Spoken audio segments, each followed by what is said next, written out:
Hello friend, जय Hind. Scholarship 2024-25 को लेकर के जिनमें ये शो कर रहा है रिस्पांस पेंडिंग बाय पीएफएमएस। इसका मतलब क्या है, किसका फॉर्म वेरीफाई होगा और किसका फॉर्म रिजेक्ट होगा।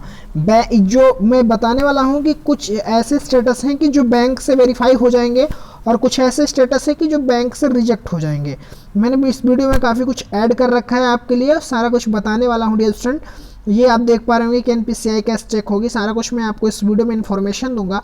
बट उससे पहले मैं आपको बताऊं कि अगर आप इस चैनल पर नए हैं तो चैनल को सब्सक्राइब कर दीजिए, वीडियो को लाइक एंड शेयर कर दीजिए, जिससे आने वाली हर एक वीडियो आपको टाइमली मिलती रहे।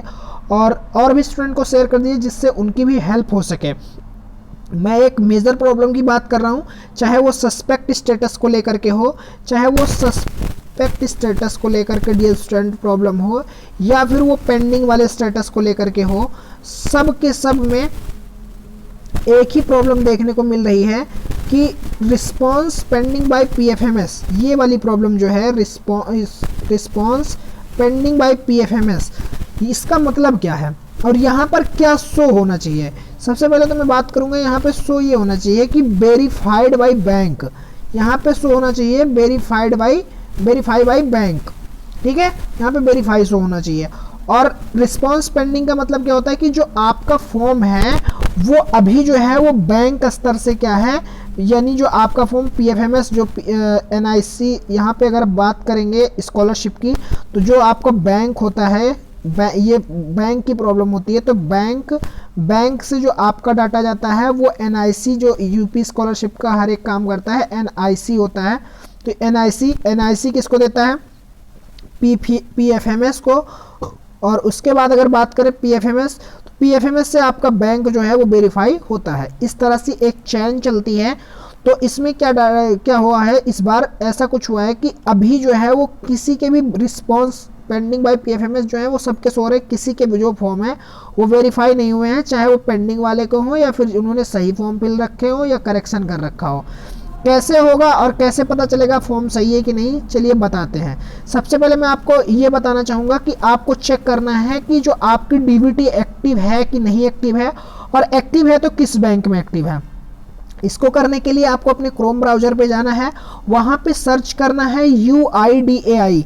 जो UIDAI आप जब सर्च करेंगे तो वहाँ पे कुछ इस तरह से इंटरफेस खुलेगा, जो कि आधार की एक ऑफिशियल वेबसाइट है, जहां से यहाँ जब उस पर आप क्लिक करेंगे तो वहाँ पे 2-3 चीज़ें सेलेक्ट करने को मांगेगा कि आप हिंदी में अपने पेज को ओपन करना चाहते हैं कि इंग्लिश में। तो जिसमें आपको ओपन करना है उस पर क्लिक कर देंगे।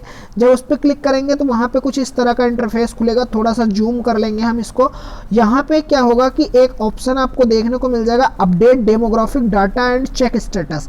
जब इस पे आप चेक करेंगे अपनी डीबीटी और एनपीसीआई चेक करने के लिए, क्या होता है एनपीसीआई और इसी को ही बोलते हैं डीबीटी दोनों, इनको आप चेक करने के लिए आप जब इस पे क्लिक करेंगे, देन क्लिक करते ही आपके पास कुछ इस तरह का इंटरफेस ओपन होगा। इस तरह का इंटरफेस ओपन होगा। थोड़ा सा इसको जूम करेंगे तो यहाँ पे आपके पास एक ऑप्शन ओपन होगा, बैंक सीडिंग स्टेटस। यानी मैंने पिछली वीडियो में आपको बताया था कि आपका जो फॉर्म है वो फॉर्म में जो बैंक है वो आधार से सीडेड होना चाहिए, तभी स्कॉलरशिप आएगी। तो बैंक सीडिंग स्टेटस में आप क्लिक कर देंगे। जैसे बैंक सीडिंग स्टेटस पे क्लिक कर देंगे तुरंत आपके पास इस तरह का इंटरफेस ओपन होगा। यहाँ पे अपना आधार नंबर डालना है, यहाँ पे कैप्चा डालना है, देन लॉगिन विथ ओटीपी पे क्लिक करना है। आपके मोबाइल नंबर पे जो आधार कार्ड से रजिस्टर्ड है उस पर ओटीपी जाएगी।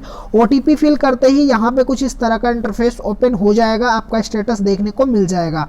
यहाँ पे ये देखने को मिल जाएगा अपना, यहाँ पे अगर देख पा रहे होंगे तो यहाँ पे थोड़ा सा जूम इन करूँ तो यहाँ पे आधार नंबर और उसके बाद में बैंक का नाम, उसके बाद में एक्टिव दिखाएगा।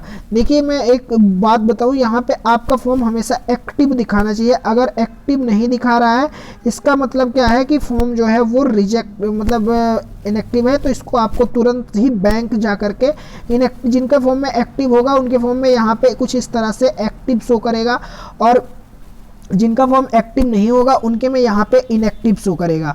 तो अगर आपके फॉर्म में इनएक्टिव शो कर रहा है तो बैंक जाना है और बैंक जा करके अपनी एनपीसीआई मैपिंग करवानी है। और ये आपको जरूर ध्यान देना है कि जो आधार है ना, आधार में आपके अकाउंट जो आधार है वो जो डिटेल है वो सेम आपके बैंक में होनी चाहिए और दोनों की डिटेल सेम होनी चाहिए। एनपीसीआई मैप्ड कराने के बाद में आपके उसमें जो आधार में लग जाएगा, बैंक में जो आधार लगा होगा तो डीबीटी भी सेम हो जाएगी। एनपीसीआई और डीबीटी सेम होती है। उसके बाद कुछ तरह से अगर आप स्टेटस देखेंगे तो कहीं कहीं आपको इस तरह से भी स्टेटस देखने को मिल जाता है, लेकिन ये जो बैंक सीडिंग स्टेटस है ये इनएक्टिव दिखा रहा है, इसका मतलब ये एक्टिव नहीं है। तो स्कॉलरशिप आने से पहले अगर आप बैंक स्टेटस वेरीफाई होने से पहले सही करा लेंगे तो आपका फॉर्म वेरीफाई हो जाएगा, अन्यथा की स्थिति में आपका फॉर्म बैंक से रिजेक्ट कर दिया जाएगा। ओके डियर स्टूडेंट, फिर मैं बात करूं, यहाँ पे डेट भी शो करती है कि कब किस डेट को आपका जो बैंक सीडिंग हुआ था और किस बैंक में है, आधार नंबर भी शो करता है। अगर आपका सब कुछ मैप्ड है तो आपको जब फिर से वापस एक दूसरी वेबसाइट पे जाना है जो कि एक ऑफिशियल वेबसाइट है, ऑफिशियल पीएफएमएस की। पीएफएमएस जैसे पीएफएमएस ही आपके डाटा को जो करता है वेरीफाई करता है, तो पीएफएमएस की ऑफिशियल वेबसाइट पे जाना है और सर्च करना है क्रोम ब्राउजर पे आपको जाकर के pfms.nic.in होम ASPX। जैसे आप इसको सर्च करेंगे आपके पास कुछ इस तरह का इंटरफेस ओपन हो जाएगा और इसको आप थोड़ा सा स्क्रॉल करेंगे। स्क्रॉल करते ही यहाँ पे एक ऑप्शन देखने को मिल जाएगा DBT status tracker. DBT status tracker पे जाकर के यहाँ पे आप क्लिक करेंगे। क्लिक करते ही आपके पास कुछ इस तरह का इंटरफेस ओपन होगा जहाँ पे सारी डिटेल मांगेगा आपसे कि यहाँ पे कैटेगरी होगी डीबीटी स्टेटस में, आपको पेमेंट चेक करना है, बेनिफिशियरी वैलिडेशन चेक करना है, तो पेमेंट वाले पे क्लिक करेंगे। यहाँ कैटेगरी में जाकर के any other external system select करेंगे। इंटर एप्लीकेशन आईडी में जाकर के अपना रजिस्ट्रेशन नंबर डाल देंगे। रजिस्ट्रेशन नंबर डालने के बाद में दोबारा से यहाँ पे आपको अपना कैप्चा डालना है। कैप्चा डालने के बाद में इस सर्च वाले पे क्लिक करके फॉर्म को सर्च करना है। जैसे आप फॉर्म को सर्च करेंगे आपके पास कुछ इस तरह से आपका स्टेटस ओपन होके आ जाएगा, जहाँ पे आपकी एप्लीकेशन आईडी दिखाएगी, बैंक का आपका नाम दिखाएगा, एजेंसी कोड, सारी डिटेल आपकी दिखाएगी। और साथ ही साथ मैं बताऊं कि जो स्टेटस ऑफ बेनिफिशियरी है यहाँ पे आपके अपडेटेड या वैलिडेट होना चाहिए। अगर अपडेटेड या वैलिडेट नहीं है तो फॉर्म में अगर यहाँ पर रिजेक्टेड शो हो रहा है, जिनके फॉर्म में यहाँ पर रिजेक्टेड शो हो रहा है उनका जो फॉर्म है वो रिजेक्ट है।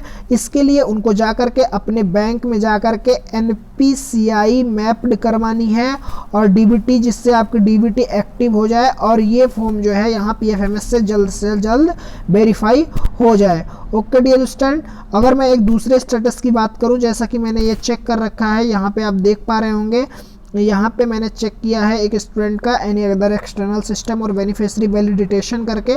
तो जब इस पे करके मैंने चेक किया तो यहाँ पे एक ये डिटेल ओपन होके आई है।